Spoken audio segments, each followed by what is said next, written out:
to get started, so to pick up kind of where we left off last time, there was the Metro event that happened on Tuesday. Was anybody able to make it to that? It was through Facebook that day? No? Okay. Yeah, I don't remember seeing anything about it, but I think you were gonna email or somebody was gonna email about it. Yeah, I emailed everybody the handout that Officer Solomon gave and the link to the, I've yeah. been out for 3 weeks too. Yeah. Look, I missed it too because I didn't put it on my calendar, so I get it. This next one will be in person, so Perfect. a little better. Yeah. And did you make it to it, Officer Solomon? No. I don't think many.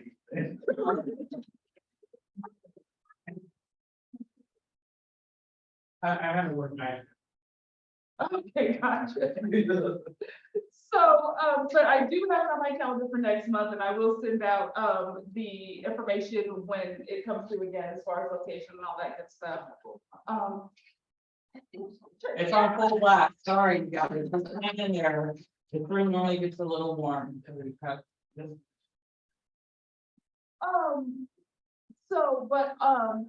Last meeting that I did speak about it's called COC, which is the continuum of care for, the homeless population.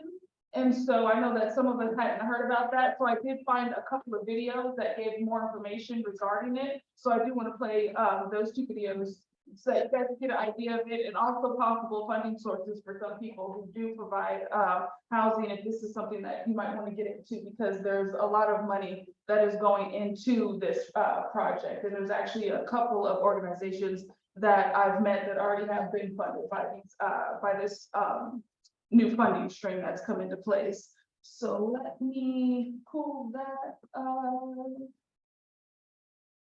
let's see. No, welcome. Let me go.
Computer, because I can't get the volume with other.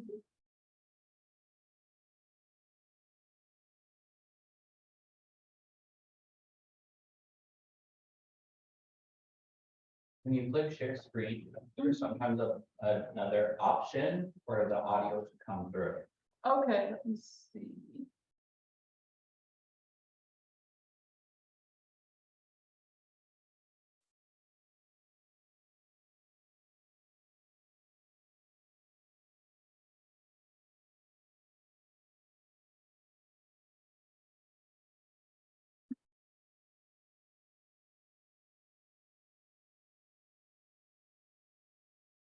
Put some help, I'm clueless on that, but I usually call you to help me.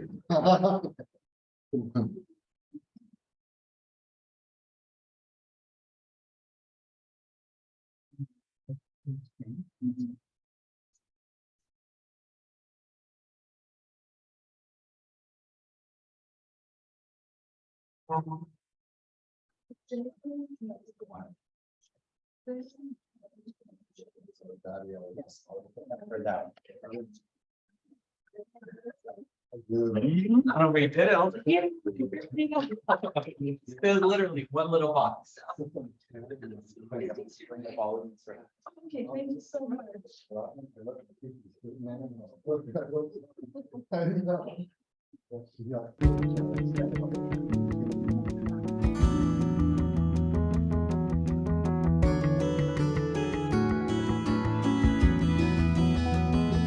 The broad planning group for all of HUD's homeless assistance programs is the Continuum of Care. And the Continuum of Care was codified through the Hearth Act and implemented further in the Continuum of Care program regulations. But the Continuum of Care is intended to be the body of stakeholders that deals with all of HUD's homeless assistance programs. And it is the body that's nonprofit providers, local government, state government, schools, police, anybody within the community who has an interest in preventing and ending homelessness or really should be at the table for the Wait, have there been issues with the same people that were over there? Not this, like, change that, you guys, we've had a few guys on the program, I feel, last week. You were on the program? Oh, yeah. Other one. Something on the left. Yeah. Open up a browser. And that's something, I just gotta send the link over. Thank you. Let me just send this link over into the chat so that I can pull it up. And we started laughing, so we had called you. And, the person in the car drove away, but the other people were still here. The person that we think looked like the guy that broke the window left as well, that went further down, but the officer did come in and told them he trespassed them and told them to leave. And we haven't had any issues since. Well, we had the power thing, there's something. Yeah. You did tell them? Yes and no, sometimes. We did have another thing. I just remembered, we found this morning that they used our electricity to charge their phones. So they must have jumped the. No, they just used their hand and Oh, something they to break were the able to- power off and then they were able to plug it. So, yeah. That is, it is some stuff with electricity. Yeah. So much for being. It's almost like I'm gonna use. It'll sound like that. Shadow that somewhere. Yeah. They can come here and they can a lot of things. Okay. I'll give it down after you.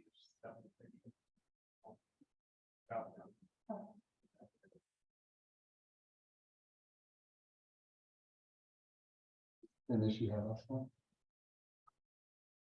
Hmm. Same issue you had last time? No, last time I had a meeting room. Oh, I wasn't able to check because I was looking at this one and not that one. But I don't think this one is working either. Is still the box. This is the volume, yeah. Is it a link that you could just, email to everyone, like a YouTube type thing? I did, so I did put it in the chat and I will email. Let me see, that might be why. Wait a minute, I remember now. Where's the volume on the CD turned down? No, that's it's nonprofit There providers, was a, local go back, government. it said mute at the bottom, that last box we were, Yeah. the screen share. okay. And that's- Oh, you see where it says screen all the way on top? You Yeah, no, the computer is muted. See, look on the far bottom right side. There's an X next to the sound. Oh, There you go. No, hit it again. It's not. there we go. That's, yeah, that's. Awesome, thank you. Team effort, guys. I'm gone for 3 weeks. Okay, one last time. There we go. You got it.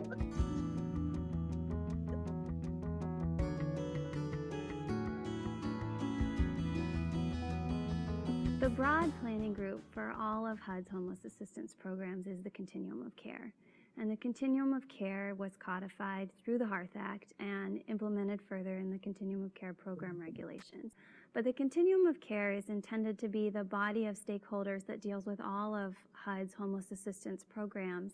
And it is a body that's nonprofit providers, local government, state government, schools, police, anybody within the community who has an interest in preventing and ending homelessness or really should be at the table for the geographic area strategy to prevent and end homelessness. Now, because they're such a large body, they need to have people to do that on their behalf. And so the continuum of care is going to select a board, and the regulation sets forth the requirements for how they select a board. There's not a lot there. The important piece is that they have a written process that works for them and that they follow the written process. And the board should be assigned duties as the COC sees fit. So that's going to be a little bit different in every community. Some boards will have responsibility for rating and ranking applications, and some won't because of conflict of interest provisions. The continuum of care is also responsible for designating the HMIS lead, and the HMIS lead is responsible for managing the HMIS on behalf of the continuum of care. And so that's the important piece. Even though they've selected someone to manage it and to apply for funds on their behalf, the continuum of care is ultimately responsible for the HMIS for the geographic area. And all of this needs to be documented in a governance charter. Everybody's roles and responsibilities need to be laid out in writing so that it's transparent and it's clear what everybody is in charge of. The continuum of care oftentimes is not a legal entity. And that is why the continuum of care has to designate a collaborative applicant. And the collaborative applicant is an eligible applicant that can apply for funds directly to HUD. If the continuum of care is a legal entity, they can designate themselves. And this is the entity that's responsible for compiling all the information and submitting it to HUD every year as part of the annual application. This is also the entity that's responsible for submitting a grant for the planning dollars to carry out the planning activities on behalf of the continuum of care. The continuum of care could also designate additional work groups, subcommittees to carry out other things that the continuum of care is responsible for. Common committees that we see are point-in-time committees, where the committee is just responsible for planning and organizing and carrying out the point-in-time count every year. You might have a rating and ranking committee if that duty hasn't been assigned to the board. I think the important thing to remember is the continuum of care, per the regulation, is in charge of everything related to planning and strategy. And if they designate others, it has to be clearly documented in the governance charter. Really what's important to HUD is transparency. And so everybody needs to know what's going on, how it's going on, and how you get to be a part of what is going on.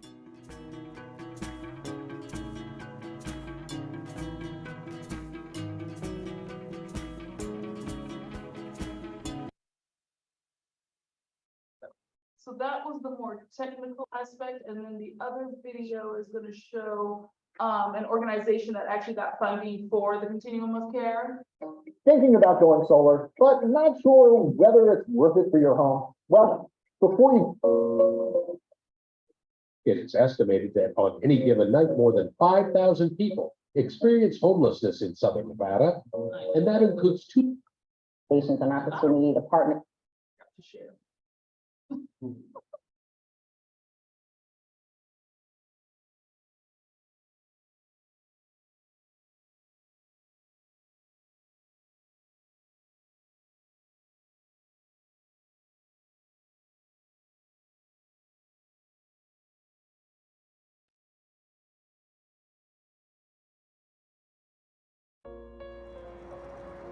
It is estimated that on any given night, more than 5,000 people experience homelessness in Southern Nevada, and that includes 2,000 individuals who are living on the street. That number has remained steady over the past few years, despite the heroic efforts of many dedicated individuals and organizations working to address the problem. We have to house families and help families in this community that don't have anybody else. For nearly 3 decades, Family Promise of Las Vegas has lived up to its name, assisting families with minor-age children on the verge of being homeless or who are homeless, and help them attain permanent housing. It's not that families are lazy. It's not that we're helping people shopping cart homeless families. That's the mentality that people have, and it needs to change. It really does. These are moms, these are dads, these are grandparents. Having great continuum of care was essential. One grateful mother is Tanya Jones. It's very difficult, like I said, to find a shelter that has an open place for a mother and their child. And I really needed a place like that. And Family Promise provided that and more. They not only provided shelter, they have great services as far as case management. They helped me to maintain a budget. The U.S. Department of Housing and Urban Development has provided the Southern Nevada Homelessness Continuum of Care with almost $15 million in funding to help combat homelessness throughout the region over the coming years. Nevada Homeless Alliance has a seat on the COC board. We get funding as well from the county for many of our programs, and we have for years. They're one of our best partners in the community, working alongside the county for our homeless stand-downs as well as our Project Homeless Connect events, and also with our training initiatives in the community. The Southern Nevada Homelessness Continuum of Care is comprised of local governments, religious organizations, advocacy groups, and others concerned with the issues of homelessness and affordable housing through a coordinated and regional approach to planning service provision. The $15 million is a funding source that will close the gap on homelessness. It's going to give all of the nonprofit organizations an opportunity to partner even stronger to provide the needed support and services that our community is in need of. St. Jude's Ranch for Children offers an innovative facility and program called The Crossings. This place provides housing with apartment-style living and on-site services for homeless 18 to 24-year-old individuals. I was going through a rough time before here. I lived in a tent, and I seen things I did not want to see and that I should not have seen at a young age. And when I got my name pulled to be here, I took the opportunity, and I was scared at first to know that we had to do therapy and different stuff because I've been through therapy. But on the other hand, I wanted to help myself. I wanted myself to get better. This investment is a sign that our nation supports people who are struggling, providing them with much-needed assistance during this difficult time. This helped my future with, I'm still saving, I'm learning to say no. Miss Barbara told me to say no more. I'm learning to say no, and if it wasn't for the program, it really wouldn't have been a bright future for me. So I'm really thankful for them, and it's helping me become a better mom at the end of the day, and it helped me become a better person each and every day. It's teaching me what to do and what not to do. This HUD funding will allow the Southern Nevada Homelessness Continuum of Care to continue and even expand innovative projects and partnerships locally while serving people who are unsheltered. We look forward to seeing how these programs play a role towards ending homelessness in our community.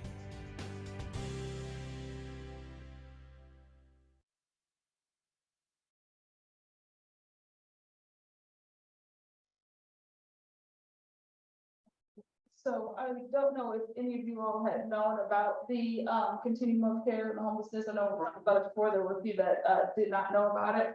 But Roofers are furious about this new product that's going viral. Replace your whole roof in as little as 8 hours. And right now, we're looking for homeowners to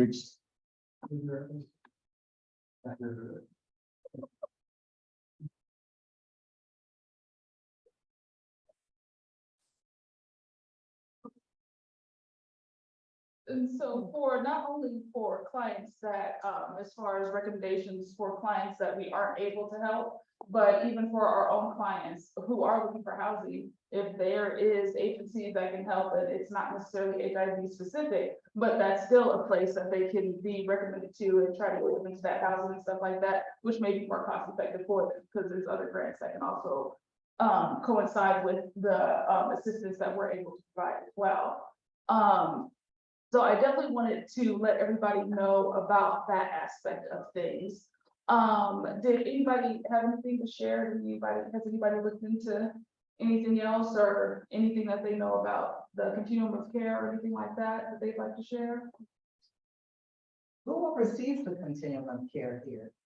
I believe it's through HUD. When I went on the website and I was looking into it, it was still through HUD. Now, as far as the where she was talking about the panels and stuff like that that's going on, that I'm not quite sure about. I'm still looking into that. There's a couple of agencies that I did invite that are more in tune with it, but unfortunately they weren't able to come.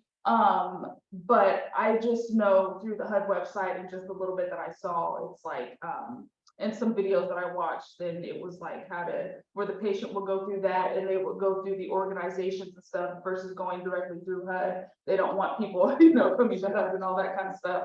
And so, and there's been some videos from people that have actually gone through the continuum of care in multiple different states, because this is a nationwide thing. I'm familiar with the COC in California, I transplant.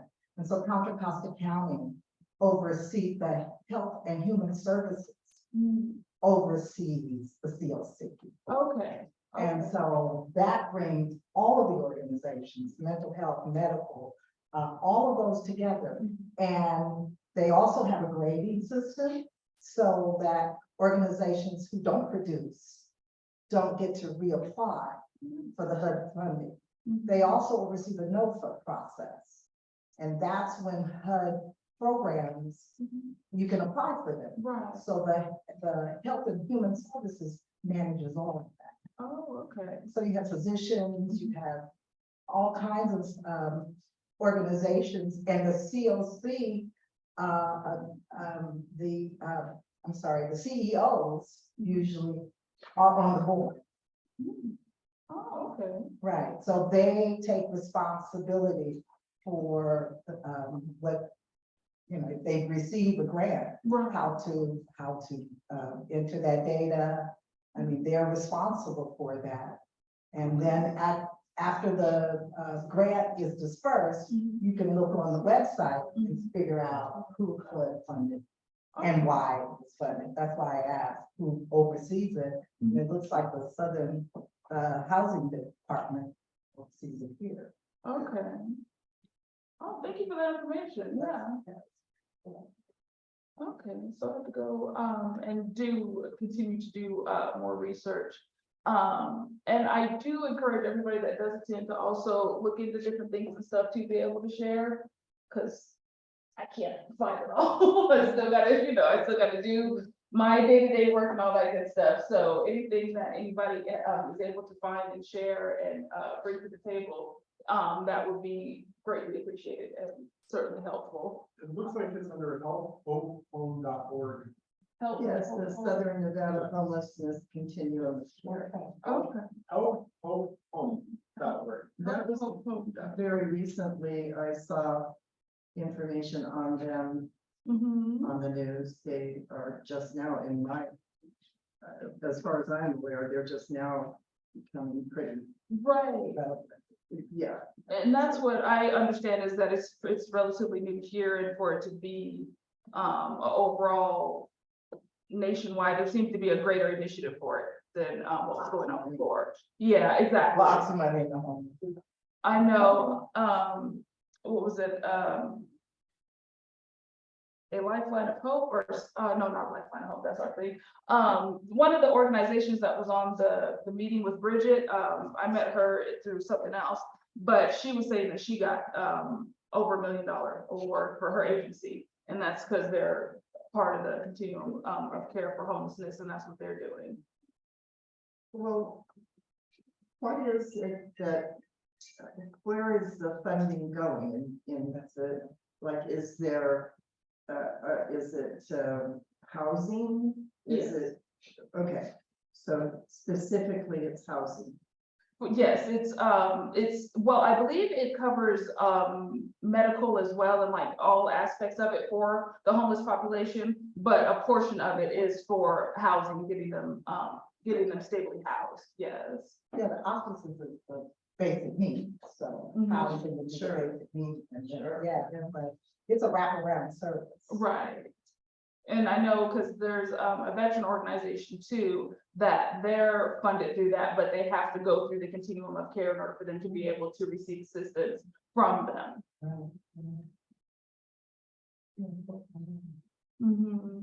So where's the entry point for that? I think so. Is it the city? Is it like? they can go through the website, if they want to apply, and then also the different organizations that provide it will be able to, direct them and help them with getting into the program. So that means an individual who's unhoused would have to access themselves through a website. Yes, either through the website or going to the organization, yeah. Is that practical? That's pretty, yeah, but how does that work? So, I mean, like, all the phones that they all have, they're all smartphones. Most of them that you're gonna find are gonna go out and do this.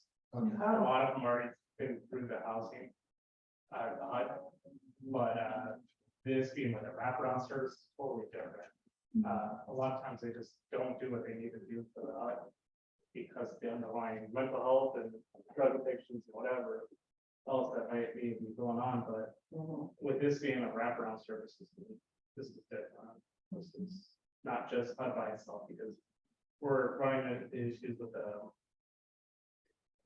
slumlords, but housing communities that are taking government HUD checks and renting them out at like outrageous prices, and they're code violations, all kinds of stuff. Wow, that's what the COC does, it monitors that to make sure that home inspections are being complete. So like that. So this is definitely different. Like, they're out for counseling. There's a great program in Solano County where the police officers are over, once you find people who are experiencing homelessness, then they connect them to the program. Yeah, I mean, like, Because you're usually the first to know. yeah, I mean, I come across, 20, 30 homeless people a day. And today was the first time I ran across somebody with no drug addiction and just somebody who like truly felt uncomfortable. And I'm like, well, what can I do with it? Because none of these are immediate. Right? And this guy, if anybody that I've seen, deserved it. And like I was able to find something for him, but this is a list, a full list, and I'm sure it's like most of them. You sign up for it, you hope you get drawn, it goes to the most needy people first, and people with families. Stuff like that. Yeah. So where did you refer? Yes, I did. I did find a spot for them. Sober homies. Yeah, so sober homies, super cool. I love those guys.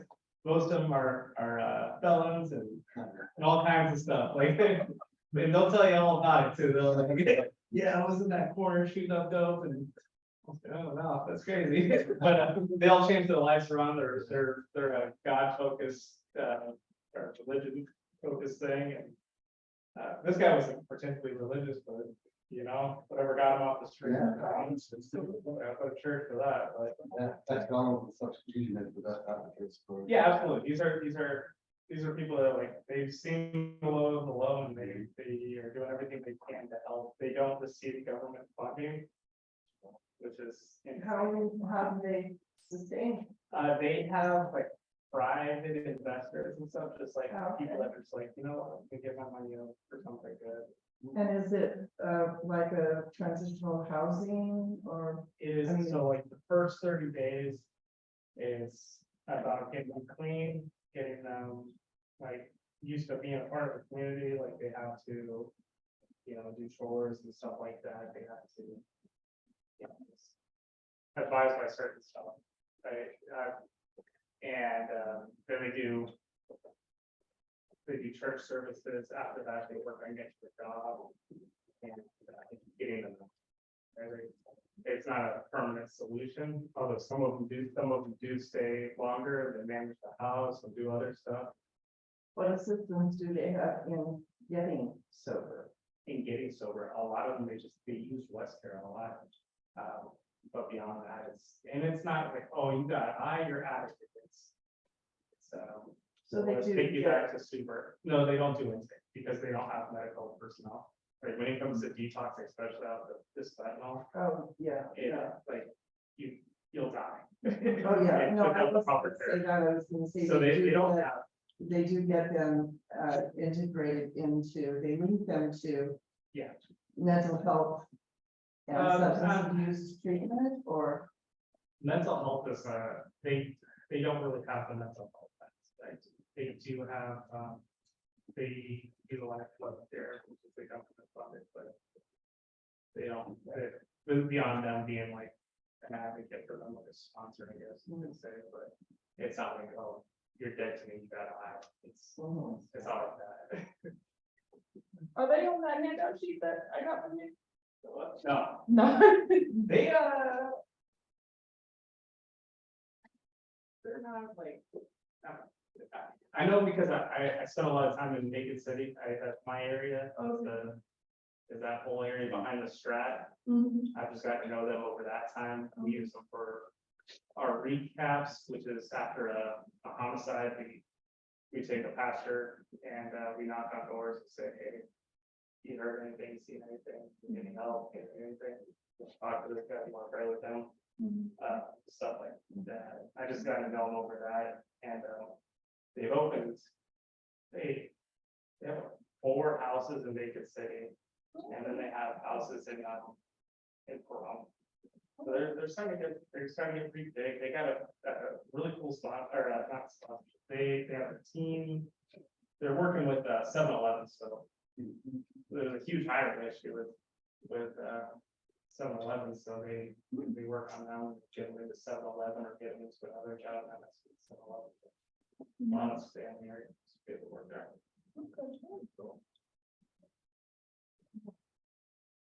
So, and I did in the email, because all of these are recorded as well as the one previously. So we're working on our website as far as getting a page up, and so the recordings will be posted on there, as well as the contact for different organizations and stuff like that that can be utilized and that kind of thing. So we are in the process of working on that as well. So yeah, that was definitely what I wanted to share, and just thank you. You know, just anything that anybody's able to bring to the table, because I really want this to be a collaborative effort. Like I said, I can't do all the research. I'm not going to be able to find everything and that kind of stuff. So anything that anybody is able to find, any new avenues that could be utilized and worked out, anything as far as like how the Tuesday meetings or any other meetings that anybody hears about and that kind of stuff that have gone to and learn new things, if we can all just bring that to the table and make it a collaborative effort, then that would be really great. Is there any representation from the shelters themselves, or them being involved? No, but that would be super awesome. Yeah, yeah, definitely. You have. I reach out to Salvation Army. Okay. I know that director. Okay. I'm sure. Okay, and then I think the shelters on the list that you provided, so I can also go through that list and reach out to them as well. And like I said, I do want this to get bigger, so even the local businesses, if you stop in, please let them know, you know, we're looking for representation from businesses as well as nonprofits, because they run into people too. And being able to direct them and, you know, possibly provide. Like a generic flyer that we can use, it kind of talks about what we're doing here, what's the purpose and the goals, so we can just like. Yeah, do we have? Not yet, I'm gonna get that together and I'll have that get going. In the big help, so reaching out to the things like, look. Right. It's word of mouth. So we know what people can expect, well, location of our goal, all that. Okay, cool deal, so, okay, so I'll definitely get that together as well.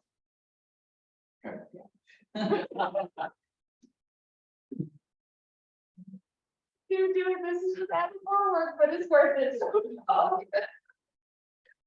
Okay, so, does anybody else have anything to share or provide or offer anything?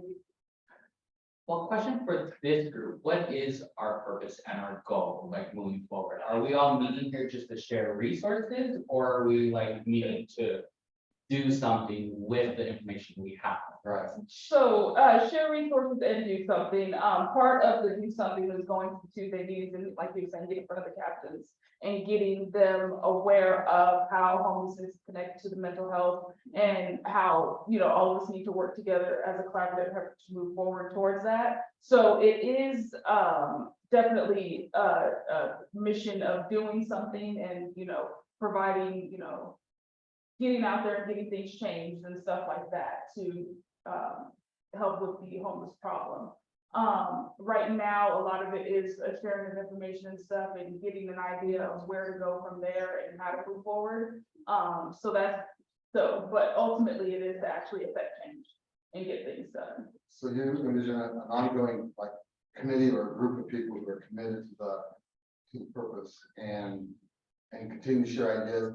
Is there more structure planned? I mean, As we move forward and as we're developing it, it's definitely, just the original is just getting everybody in the room and seeing what we have and what's going on and what everybody knows, that kind of thing. But as we move forward, I would like, more structure, the merging of possibly even other groups that may be doing something similar and that kind of stuff. And 'cause I know just like, I'm sure business owners have, different encounters than nonprofits and just residents and, these Well, I thoughts. think even nonprofits have different. Yeah, I mean, for exactly. example, we don't provide housing, but we have to Yeah. deal with the homeless population. Yeah, Like, I mean, you mentioned last time the meeting that they held at UNLV. Patrick and I attended that, and they were talking about the 70-30 issue, where Yes. like the 70% of people are the ones that you're talking about today. The 30% are the ones we deal with. They're the ones who don't want to come in for a service, who Right. just like don't want to be asked to move, who chase the area from cardboards. Right. Yeah, the people that, our staff is afraid to approach because they're threatening us. So that's kind of the side, but like, I know other organizations are more equipped to provide the actual assistance. So, I mean, we are too, but we have to get past that point to get them in the door. Because obviously if someone's high and violent, we're not gonna bring them in for counseling. Exactly. So, And- it's, yeah. And calling 911 isn't. Exactly. It's unfair to everyone involved. Because it's Exactly. a resource, but I, as a person who's encountered, violent, homeless individuals, as well as I come across, them just from my home or whatever, I'm just never sure what I should do. I mean, ignoring them doesn't make them go away, so that's the easiest, but. And confronting them can be. Exactly, so, I'm looking to find a solution that we can all agree on, or at least have a couple of options that we can do, like, we can call this person, or we can, email this person and put them out there. I think that's what I'm envisioning that we need. And I appreciate part of it. Maybe if we could kind of collaboratively create like a resource guide, almost like tab, kind of like, okay, like this is like almost like a choose your own adventure type thing, like, if this happens, what are your options? Yeah. If this happens, what are your options? So right now we have two teams, there's the homeless outreach team and we have the MORE team. The MORE team, they're the city, Las Vegas City. They show up, they meet with that individual, say, hey, what can we do to get you where you need to be? Like, what can we offer you that gets you out of here? Unfortunately, they're resource resistant. So we have all the resources. We have everything that we need to offer them. It's just the resource resistance, 30%, like I'm saying. Another resource guide or something like that is I don't want to say pointless, because I guess it would be a resource like this where you can refer them, and it's kind of like, if this is what's happening, like, it's like. Kind of how do you keep your people safe by like choosing the right, not, and like, I mean. unfortunately, that's when it becomes a police. Yeah, Unfortunately, we don't want to deal with it either, but at the same time, it's like a quality of life thing. If you're on somebody else's property, you shouldn't be on somebody else's property. right. Right? But I think kind of like to what we've said last. Like, I get it, you don't want to Gary call it said, green stop. But like, I mean, we've called 911 and it takes, I mean, and I realize that it's a personnel issue too, just that you're understaffed as well, so I'm not criticizing. But it's just, when you have someone on the property with a knife and it takes an hour and a half for someone to get here, it doesn't really matter when you make it a police issue. Totally understood. I mean, at that point, it's like, is anybody here? That's how it gets prioritized, and it doesn't sound great. I tell you, I mean, like, I wish we could offer a better service too. And there's no cop that wants to take that. We want to offer, we want to do better. Well, I get the impression that if a homeless individual or just, strangers on your property and they're not causing damage or acting out in violence, there's really nothing you can do. No, that's not true. You can absolutely call the police, we'll get them on. If Trespass. they were refusing, Trespass and if, constantly. yeah, I know. Unfortunately, like, So- it's if you bring it out the PT wagon, because the line across the visitor transport van to get them out of there. So Yeah, that's attending gonna be the Tuesday meetings though, bringing up the mental health connected to the homelessness issue, isn't that part of what Well, we're that's forward? also the more, that's what I was getting at, is Right. about the mental health and that we also started with the AMR, sorry. Where you see on my So at this, the ambulance will show up with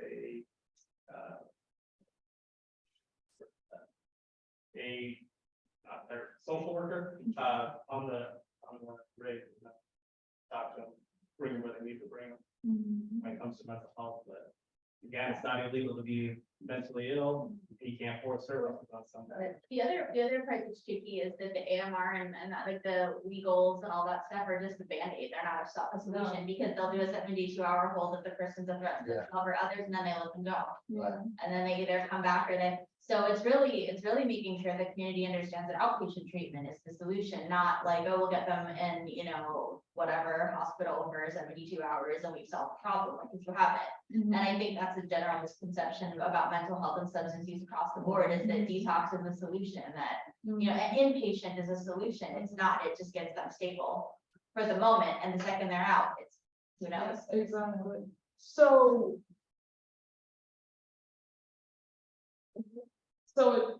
with that, if we bring to these Tuesday meetings, like, because I'm wondering if they're the right person to bring it up to. So like the 72-hour hold is not something that doesn't fully benefit, that's not fully helpful. Are we, and we bring solutions and stuff like that, are they the right people to get in front of, to get it up the chain of command as far as if we come as a group with the problems with what's going on now and possible solutions? No, they're probably not the people you're gonna bring that up. So this is more of like the downtown area. What do you want to see your downtown area look like?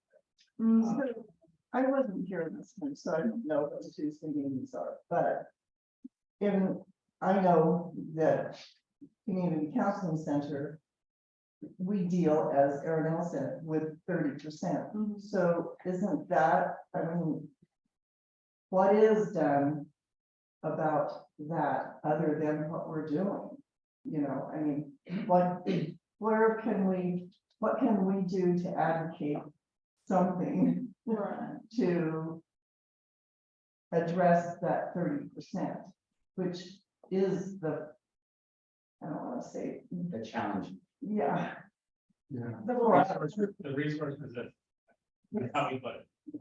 So, and that brings up again the referrals. I mean, who do we, the 211 doesn't work. And I mean, if I looked at 211, would I get the information about organization you just told me about? The sober homies? Yeah. They're not gonna tell you about that. That is, they're not, I have the resource. But it kind of sounds like we're trying to reinvent the wheel, and there's already two groups that are out there doing what we're kind of talking about already, the homeless outreach and the mortgage, right? Yes. Why aren't we inviting them to this meeting or going there as a group, seeing what they've already done and what has not worked? Then we know where to follow through or just join them. Because it's always more a lack of people than just a team. And then often working with the homeless population, you have to build trust. You have to have someone there that's gonna actually work with you, so they trust you to believe you that I'm not gonna just hold you for 72 hours and you're back out on the street. And There I'm can be a working- follow through resource program. I am working with Metro as well as Officer Sullivan Sergeant to get them on board and coming here as well. The homeless and more team. Yes. Yeah, I mean, that's something, the starting point. Right, yeah. They're already out there, so we need to see where they're lacking, and then Right. maybe that's where we all of our skills, put our energies to. Yeah, we've been working. Unfortunately, they weren't able to come to this one, but I've been in communication with them as far as trying to get people from them. Can we ever go to them? Do they I have? mean, is that something? I don't know if they have regular gatherings. I mostly see them by the shelters. offering resources and stuff like that, Mhm. and the amount that it takes. If I come across a family and I call down, they'll find a spot for them, but, as far as them going to meet and stuff like that, I don't know. But there's a leadership structure within those two. Yeah, there is. There is. There is. And, I'm just looking up there. Do we know if that's a volunteer service or is it actual organization? It's not complicated. Now, are they connected with, sorry, are they connected with the Valley Wide? Yeah, they're, that's exactly what volunteer implications do. Okay. They work with hundreds of groups. Mhm. That was what I was talking about with the Giving Saturdays. Right. They work with all those organizations. So, the resource list what I suggest is the resource list that I sent you. Mhm. Look at it, see if you guys can figure out a gap. See where you guys can fill it. Mhm. And that's kind of like what I do is I look at a problem, see like, hey, where can I help out? Right. So right now, what I'm working on is Sunrise Acres. I don't know if you heard of Sunrise Acres, but it's a school where they're a Title I school. Most of their children and families are in poverty. A lot of have immigration issues and stuff like that. So they're afraid of the police, even though we don't do anything with immigration or anything like that. They have a food pantry, and that's where I'm going. It's like, okay, they have a food pantry, where can I fill in? So if you guys have any dry goods, you guys will let me know. So with that, I'm sorry. Dry goods. Yeah, that's a good idea. So, I mean, I just fill in where, like, that's what I'm gonna discuss, like, fill in where you can fill in. Mhm. Look at the resources, like, where are we missing? In that continuum of care, I'm sure there's a gap in there. Mhm. There's somewhere, if you can get a hold of them, find out like, okay, what stage are people dropping out at? Mhm. It's like, okay, well, what can we do to keep them in this? What can we do? Because not everybody makes it through, I'm sure. At what spot they're going. At what point are they being failed? Not failed, what point do they, yeah. What point is it in? Where's the breakdown? Is there one organization that oversees all of the homeless programs? That I don't know. No, not that I know, no. But there's so many different programs, and It sounds like we need like a city suite. Start at one end. Everyone go in a big group and assist what you can, but we need to have the housing and the resources available ready to go. I feel like that's what help with that before. Like, That is exactly what Yes. they did it have work? their, well, it did for years, but it's kind of gotten so big, it's grown to, I mean, we all know the homeless population just in every single neighborhood of the city is a problem now. It's not in very specific areas anymore. It's not that there are homeless under the bridge, under the freeways and in the tunnels. They are everywhere and the need is so great. And it's so frustrating. Oh, well, I'm not gonna go on my head. So, but I agree, but I'm moving the same 150 people every day. yeah, it's, I go to under the bridges, I move the same people every day, and I tell them, hey, this is where you can be. And if you don't want to follow the rules, then you end up in jail. I don't agree with that, but it can't be on someone else's property, right? yeah, So there is no like community lot or some piece of land where it's legal to pitch a tent and stay without being harassed. Yeah, there's no such thing as urban camping. Is that something that maybe the state can consider? Like, I mean, we need a general area. You're gonna go back. You have to be back, not like that, but Really neat though? Okay, Everyone one general area to start So, filtering out. so who's gonna, it's gonna be lawless, it's gonna be lawless. You can call it safe, space, the same thing with the shelter, since, Yeah. they're gonna, I don't know, like Chaz in Seattle, I don't know, like, It sounds, like it'd be lawlessness. Yeah, that would maybe. I don't know. I don't know about that. Yeah, Lane, you wanna go there? No, cause even then, they would have to have plumbing and there would have to be some stuff. Yeah. Cause they tried to set up the houses, like the little mini houses in Las Vegas, Right. and they ended up demolishing them. Oh, wow. And I think it was because of the health and safety That was just aspect. for a minute, too. Yeah, it was very cool. They also just set up on someone's land too. And that part wasn't mentioned. It was like. Oh, that was somebody else's property. They just kind of took it over. But the veteran services doing very well. The veteran services do a good job. And the people that fall out of that is because of severe mental health and like basically violence, like they're violent towards staff. That's the only way they're really get kicked out. But I agree with that. The US vets does. So I mean, that's a good point. Like, hey, what you guys do that makes you guys so successful. Yeah. They're busy because they've been invited. Yeah, they are busy. They're great people though. You guys do it, like, they're awesome. They have a lot of counselors too. And they assess people they have. Absolutely, yeah. That has to be done. Yeah, that's another thing. It's like the assessing before house, like, I think that's another reason why HUD is, not that it doesn't. Could be better. Well, that's why the COC, yeah.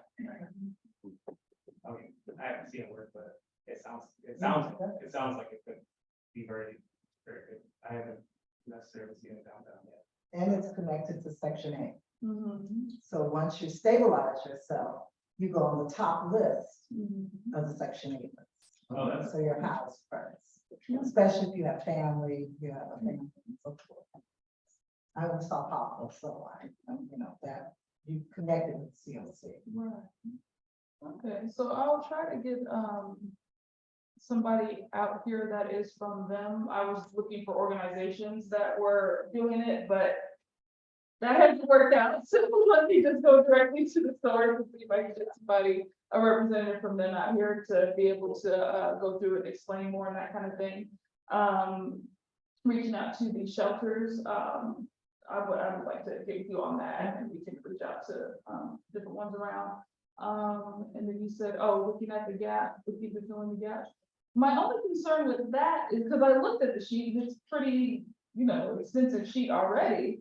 Yeah. But that doesn't really, the ones who are resistant to the care, that doesn't really address that aspect of it. It doesn't. Well, that's the. No, it doesn't. Right. I think that's what everybody's trying to solve, right? Right.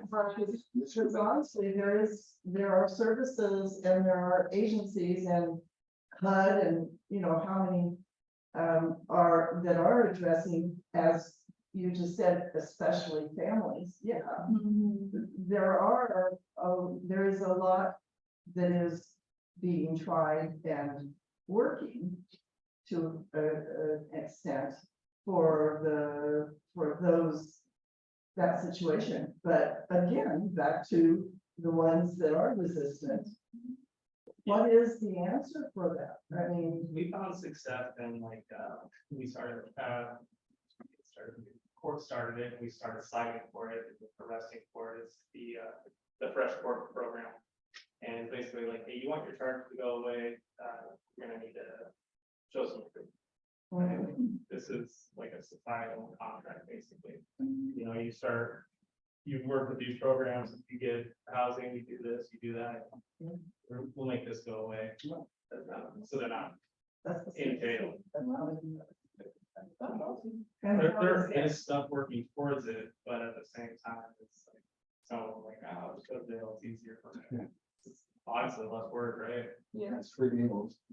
Unfortunately, that was one of the things that I saw when I was doing research for the COC, is like there was a guy on there basically how to be a professional homeless person, because he's like, half the line is gonna be people that realize that it's easier to do this and just be on different types of assistance and stuff like that. Well, Just be homeless. The homeless people, you'd be surprised, they got some money. Exactly. That's part of the assessment. Because if you assess and they already are linked to benefits and care, then they would qualify for rapid rehousing programs. Rapid rehousing programs is like a Section 8. You pay a percentage of your income towards it versus having permanent supportive housing. We have case management to help you live in your own home and not bring everybody that when you can't with you, you know. So those kinds of case management services are available to those. And then also they have lots of resources and funding for domestic violence. Lots. And then, so for the, like, with the vacant lots and stuff like that, it was mentioned before about the property managers and owners and stuff like that, and how it's their responsibility. So how would we go about getting them penalized, for lack of a better word, for not taking care of their abandoned buildings and stuff like that, where everybody within their own, at least, area can do something regarding that? Absolutely, I like that you bring that up, 'cause so recently, like I said, Macon City, I brought all those property managers together. And I go around the properties and I look at it like, hey, this is where you need security, this is this, and that. If you're not doing what you need to be doing, like I don't look at it like it's selling. You have people that are selling, you have people that are doing this, you have people that are doing that, and you're not addressing these issues for the quality of life for the people that are living there. I'll get codes in. Okay. So, and then so I started referring empty lots, other properties like that to codes. Codes will come over there, and they'll tell them, hey, you need to clean this lot. Refuse to clean this lot, results in fines. If the city has to clean that lot for you, you're gonna get charged a lot of money. Eventually liens get put on that property, and eventually the city takes it. Okay. Which is not ideal, like going out there trying to steal people's land. The idea is to get people to manage their properties and take care of their properties, since they're allowing like the urban campers. However, it's, I'm sorry, Good. in our case, the property This one right right here, and the property back here. Now, the one back here, I think we know who owns the property, and they have addressed things, and, you know, sometimes. But these, we don't know, we cannot find out who owns that property. I haven't been able to, we have researched it. And we've asked, the most recent officer that came out and did get some things accomplished over here, you know, you see that they burned a bunch of whatever it was, but over here and back here. He told us that he wasn't, that we aren't allowed to just know who the, that's possible, right? Yeah, the city assessors, I think the only people that you can't pull up is like cops.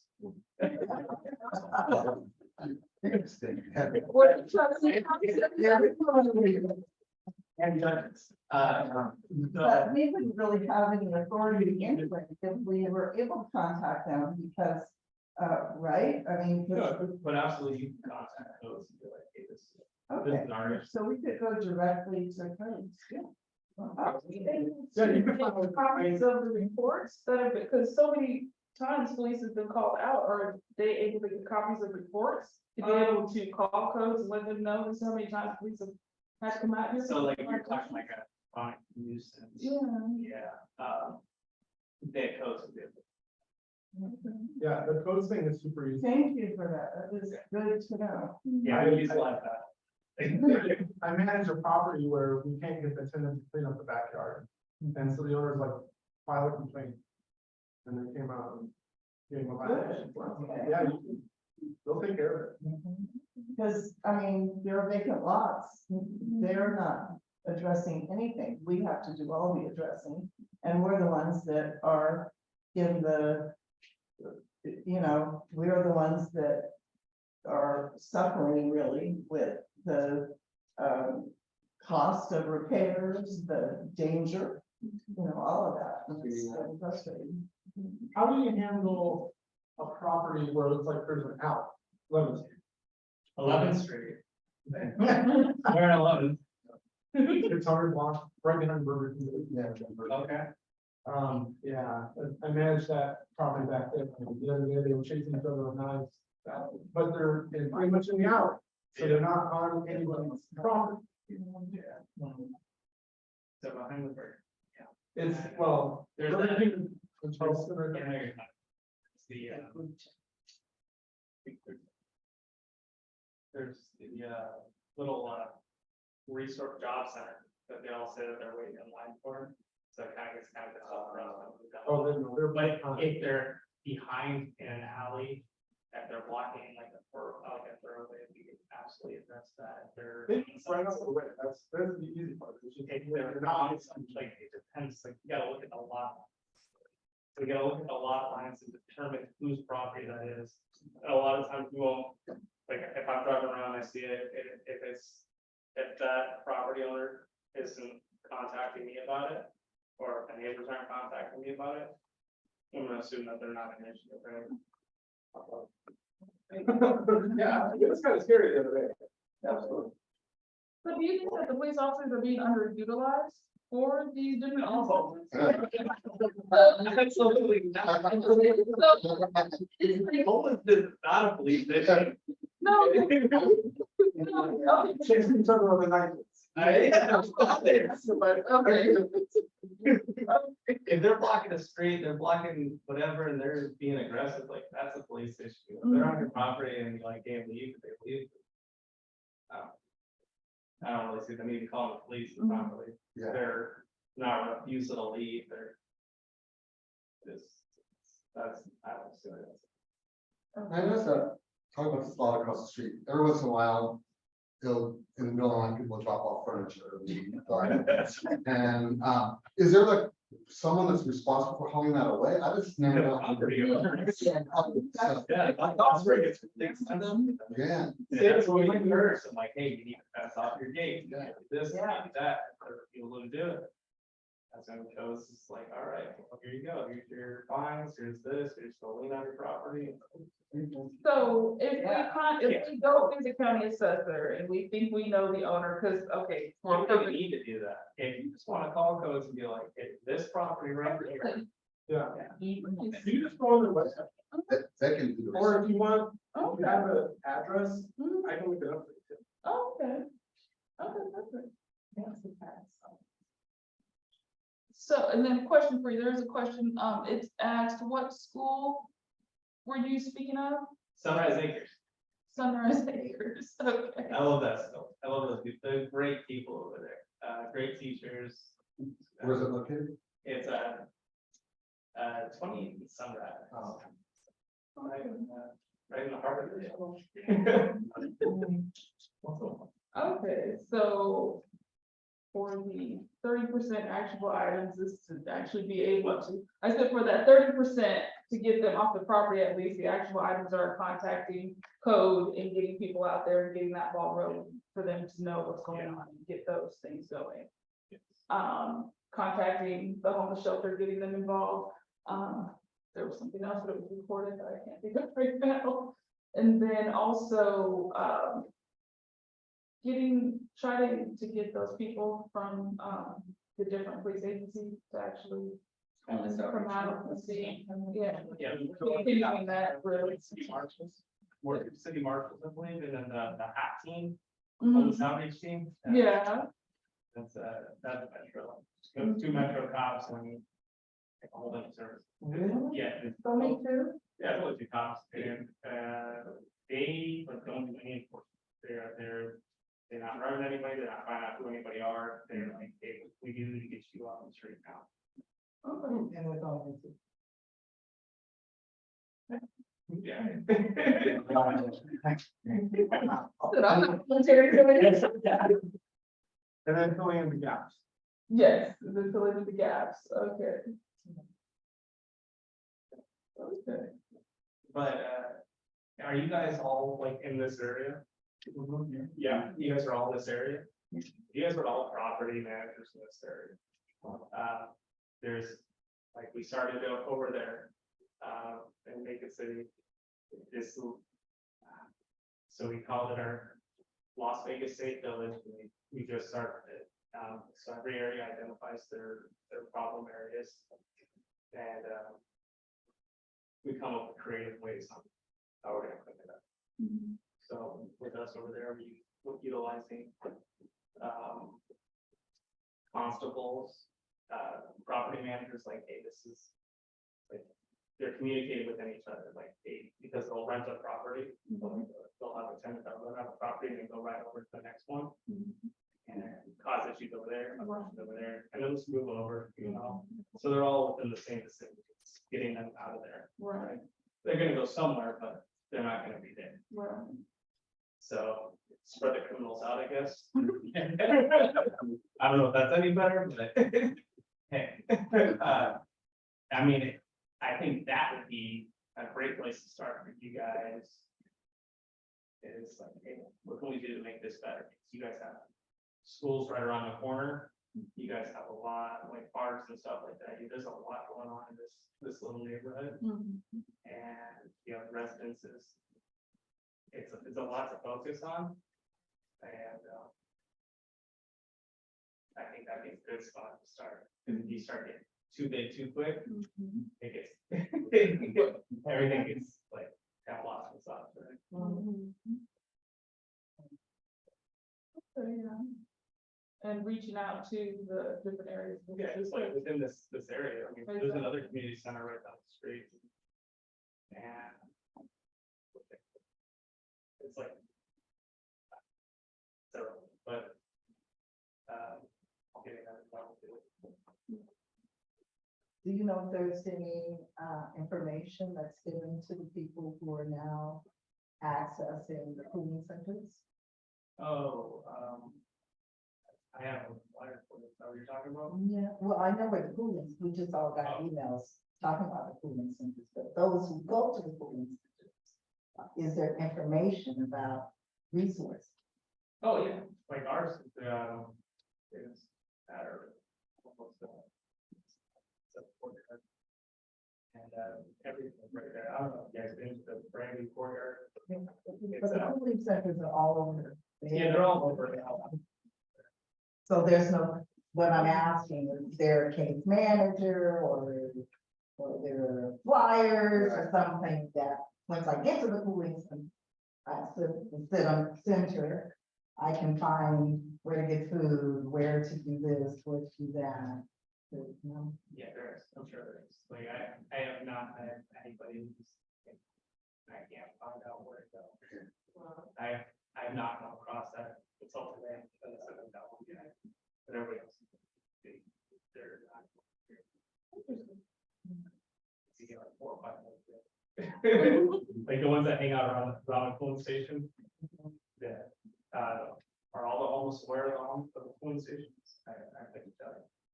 But most of them have cell phones. So you learn how to see all the cell phone shops set up everywhere. Yeah. Not all.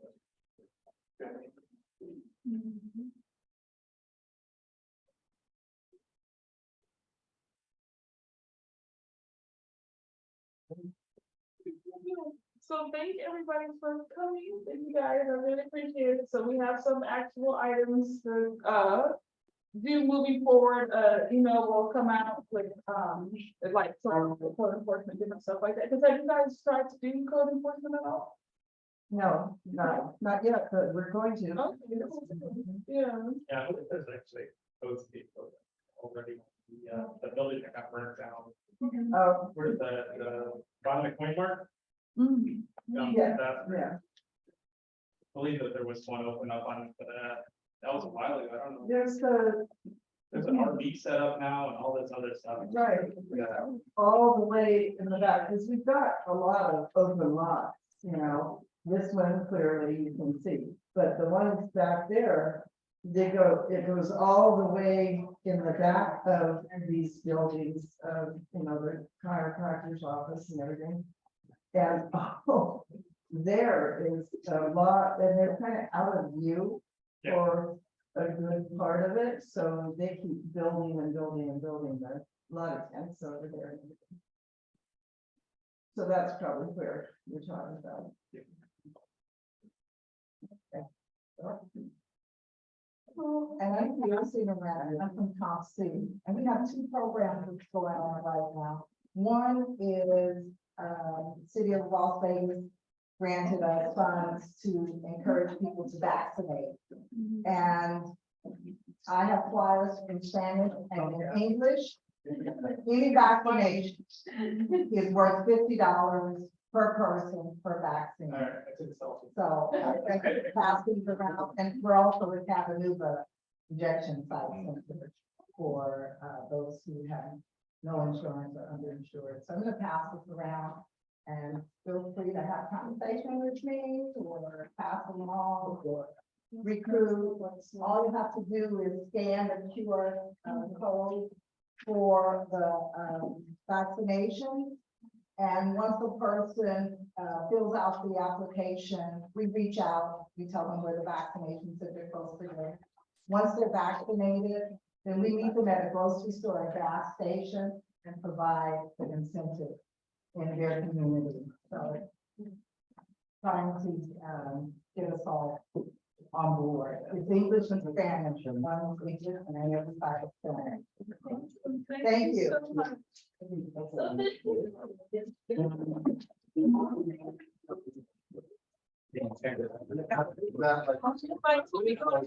you so much, everybody online. Thank you for attending. We'll have more information coming out. Thank you.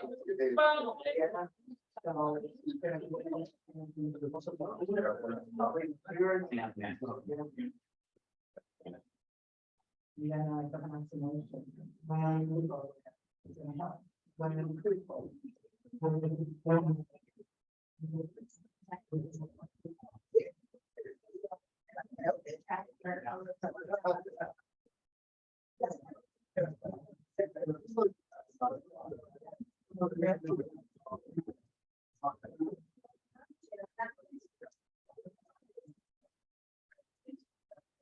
Mary, that would be awesome. I think that would be awesome. And thank you so much for coming.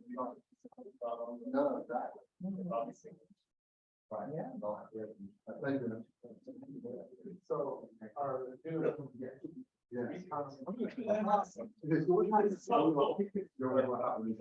Yeah.